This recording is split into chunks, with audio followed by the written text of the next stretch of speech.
Por cierto, en nuestra sección, los malquerientes, las malquerientes de la 4T, resulta que Beatriz Pajés está muy molesta con las mujeres en el poder.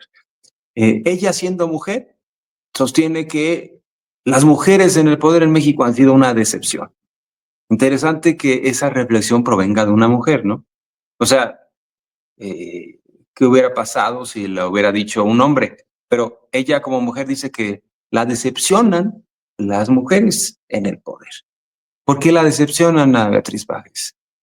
¿Por qué decepcionan a la directora de esta revista Siempre? Porque ya no hay contratos de las mujeres, de la presidenta Claudia Sheinbaum hacia esa revista o de la jefa de gobierno Clara Brugada hacia esa revista. ¿Esa es la decepción real o por qué está decepcionada?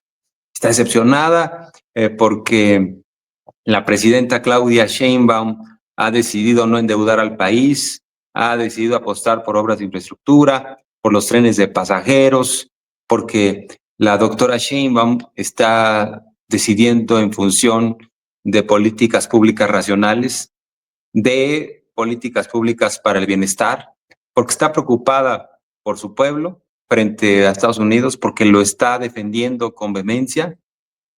Por eso está decepcionada Beatriz Pajés. A ver, vamos a escuchar lo que plantea esta periodista junto con Carlos Alarraqui. Puedo decírselo a las mujeres que nos están viendo y escuchando. A mí me parece que las mujeres en el poder, sobre todo tanto en el sexenio anterior como en este, han resultado una verdadera decepción.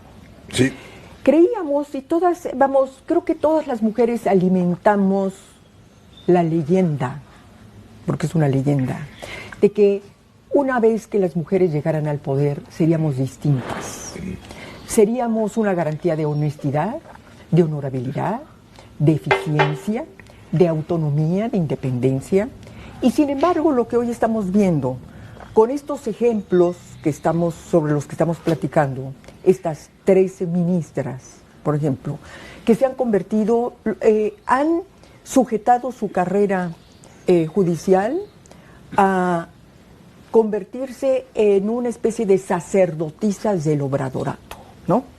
Sí. Totalmente fieles a López Obrador, sacerdotisas del obradorato. Sí. Se han montado, se han apoyado, se han cobijado en el poder para poder llegar a donde estar. Y no solamente eso, porque a lo mejor puedes utilizar una ayuda política para llegar, siempre eso es necesario. Pero lo que no se puede aceptar es que una vez en el cargo te traiciones tus principios fundamentales como juzgadora.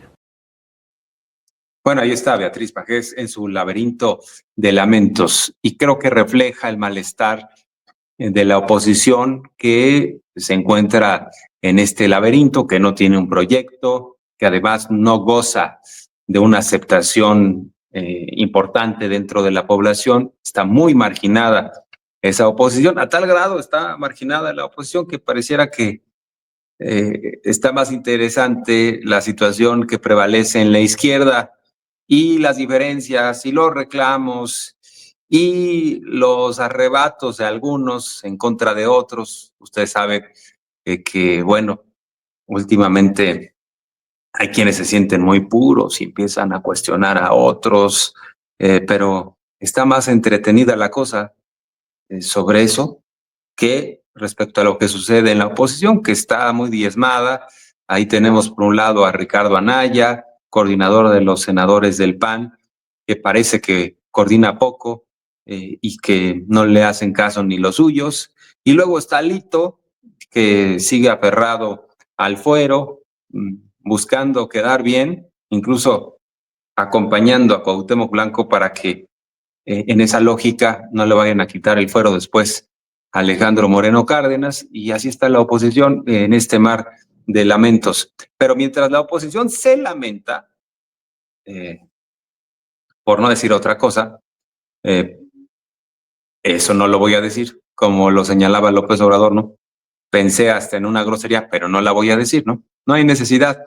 Pero bueno, vamos a ver lo que está señalando el gobierno de México de cómo va el avance de las obras de infraestructura, en particular estos trenes de pasajeros. Hay que recordar que López Obrador tuvo este gran atino de decir, a ver, vamos a echar a andar la economía del sureste. ¿Cómo? Vamos a poner un tren de pasajeros, además turístico, que conecte toda la zona de Cancún con la parte incluso de lo que está en relación a otras entidades y que los turistas puedan viajar más de 1,500 kilómetros por diversas entidades, por Campeche, por Chiapas. Este tren pasa por Palenque. Y bueno, pues tuvo esta visión, ¿no? Dijo, es muy importante que el dinero público se ponga a trabajar en beneficio de las comunidades alejadas, históricamente marginadas. Hay que conectar al país también a través de los trenes, porque los neoliberales fueron muy irresponsables, particularmente Zedillo. Lo que hizo fue dinamitar los trenes de pasajeros, solo dejó trenes de carga en beneficio de dos grandes empresas transnacionales. Y resulta que el doctor Zedillo, que según los neoliberales era muy buen economista porque tenía un doctorado en Yale, pues resulta que tenía también especialidad en robar y benefició particularmente a una transnacional ferrocarrilera, y después se fue a trabajar Ernesto Zedillo a esa empresa que benefició como presidente. Imagínense, ¿no? Es el colmo del cinismo.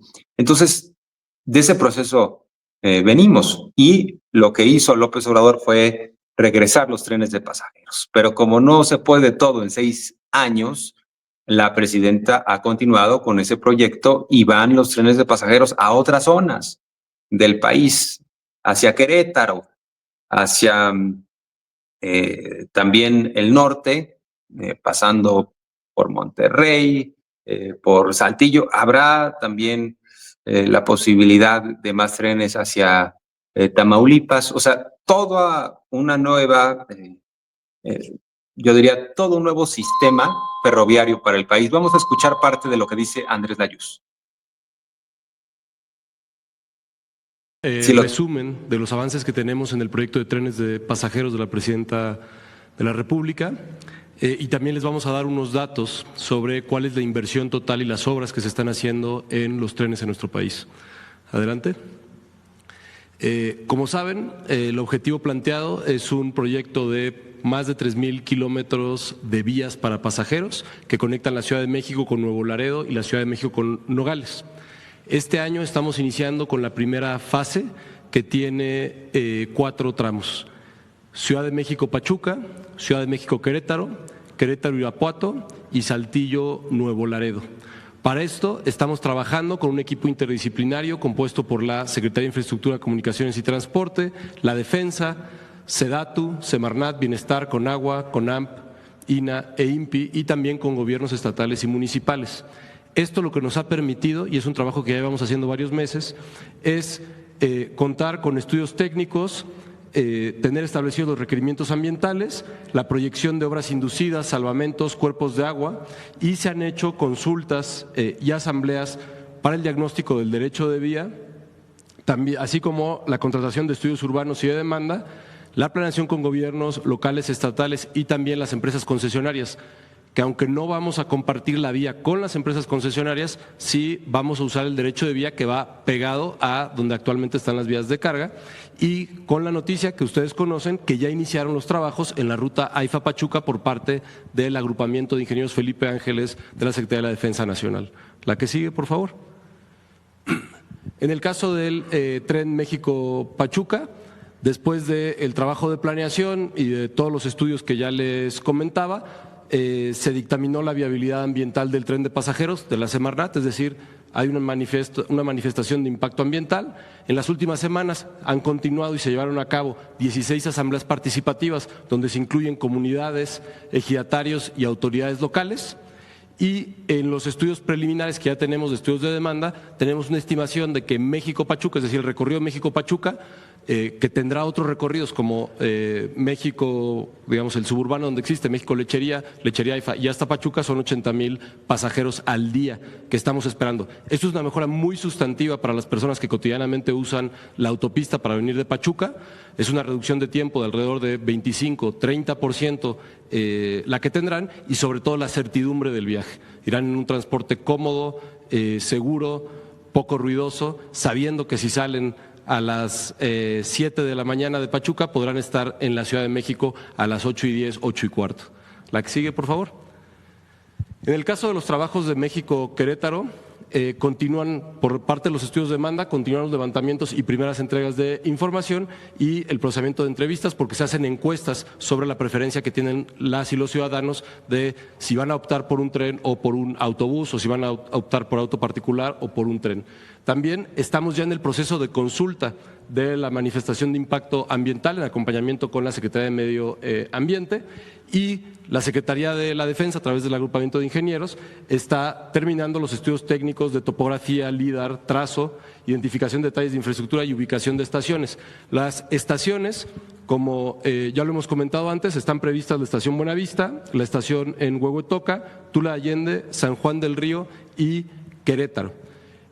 Adicionalmente, con el equipo de SEDATU, de la Dirección de Vinculación del SICT y la agencia, estamos en el trabajo de derecho de vía aquí, tenemos 23 asambleas informativas que ya se llevaron a cabo y la identificación del derecho de vía donde se puede trabajar.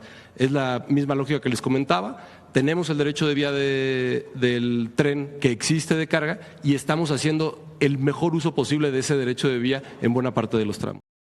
Y por cierto, el Tren Maya también será un tren de carga, entonces hay que darle viabilidad a ese proyecto que llegó para quedarse. Y son obras de infraestructura para las presentes y próximas generaciones. Dinero público en beneficio de los mexicanos y mexicanas. ¿Ustedes qué prefieren, eso o que Inés Gómez Mont tenga más bolsas? O sea, así lo podemos ejemplificar de una forma muy sencilla. ¿Qué prefieren? ¿Trenes de pasajeros para todos y para todas, más vías férreas, o quieren más bolsas para Inés Gómez Mont, para que presuma más frente a la realeza británica, para que podamos decir, oh, imagínense, nosotros sí tenemos exponentes del capitalismo salvaje, personas que hicieron fortunas, y qué bueno, ¿no? O sea, ¿qué ganamos como sociedad con todo eso? Entonces, ¿qué preferimos? Más bolsas para Inés Gómez Mont, pero además no es un tema personal, sino es un tema estructural, ¿no? O sea, en el caso de Beltrones, su hija, el fideicomiso, siendo muy joven, pues resulta que ya tenía millones de dólares, porque ¿quién pompó el pueblo de México? ¿Quién fondeó el papá? Y los Beltrones, ¿y cuántos se enriquecieron al amparo del poder? De Salinas para abajo, ¿no? De una clase política que se dedicó a saquear, sin duda, al país.